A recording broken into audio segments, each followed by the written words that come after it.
We can do hard things. Answers to life's 20 questions. Glennon Doyle. Life is not easy.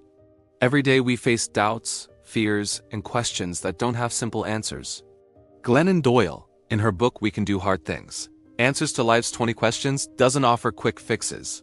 Instead, she shares her raw, honest, and deeply human answers to the hardest questions we all ask.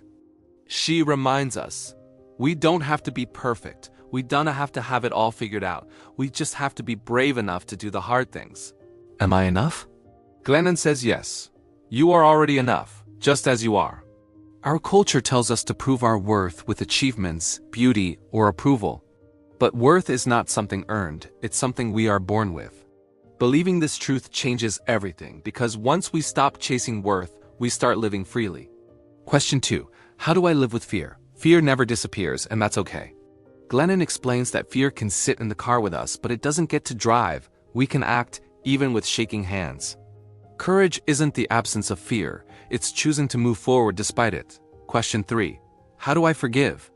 Forgiveness is not excusing what happened. It's freeing ourselves from carrying the pain forever.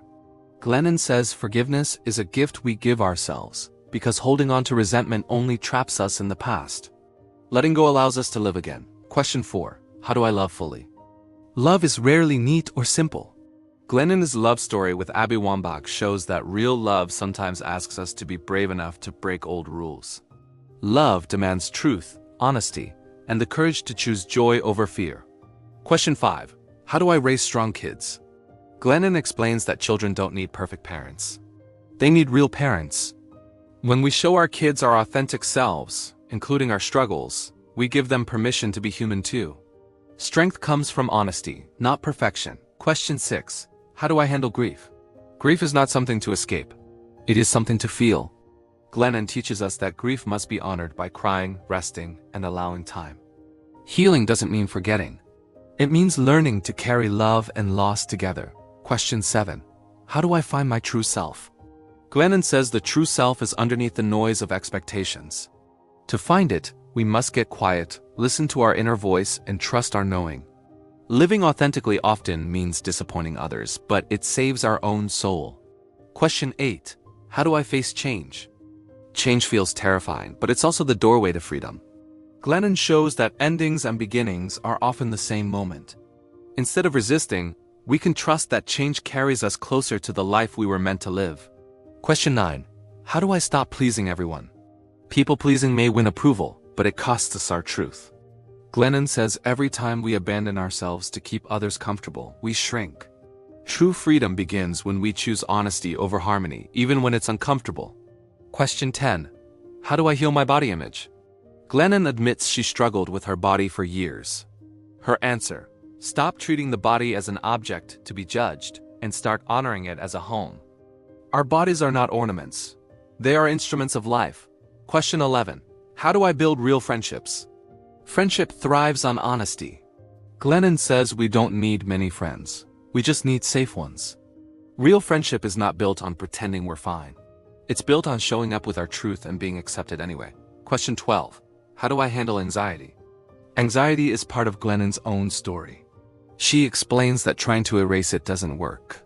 Instead, we must learn to sit with it, breathe through it, and give ourselves compassion. Anxiety doesn't define us, it teaches us resilience. Question 13. How do I trust myself? Trust begins with listening. Glennon calls it the knowing, the quiet inner voice that never lies. Society teaches us to ignore it, but learning to trust ourselves again is the foundation of freedom. Question 14. How do I find purpose? Purpose isn't always a big mission. Glennon says purpose often lives in small acts of truth, kindness, and creativity. Instead of searching endlessly, start living honestly, and purpose will reveal itself in daily life. Question 15. How do I manage comparison? Comparison steals our peace. Glennon teaches that instead of measuring ourselves against others, we should focus on our lane. Someone else's life doesn't diminish ours. Freedom comes when we stop competing and start creating. Question 16. How do I deal with failure? Failure, Glennon says, is not the opposite of success. It is part of it. Every failure carries a lesson, a redirection, or a strength we wouldn't have found otherwise. What matters is not avoiding failure, but rising again. Question 17. How do I stay in recovery? Glennon, who speaks openly about addiction, says recovery is not a finish line. It's a daily practice. Staying in recovery means staying honest, asking for support, and choosing life one day at a time. Question 18. How do I find joy? Joy isn't something we wait for, it's something we notice. Glennon says joy is found in ordinary moments. Laughter with a friend, the smell of coffee, the warmth of sunlight. Joy is not rare. Paying attention is rare. Question 19. How do I create change in the world? Big change starts small. Glennon insists we don't need to fix everything at once. Change begins at home, telling the truth, raising kind children, helping neighbors. Ripples become waves. Ordinary people create extraordinary movements. Question 20. How do I keep going when life is hard? Glennon's answer is simple. One step at a time. We don't need to solve everything today. We just need to take the next right step. She reminds us, we can do hard things. That truth carries us through. Glennon Doyle's "We Can Do Hard Things" doesn't promise easy answers. Instead, it gives us the courage to face life honestly, to accept our humanity, and to believe that even in the darkest times, we are strong enough to rise. Life will always be hard. But together, with truth, love, and resilience, we can do hard things.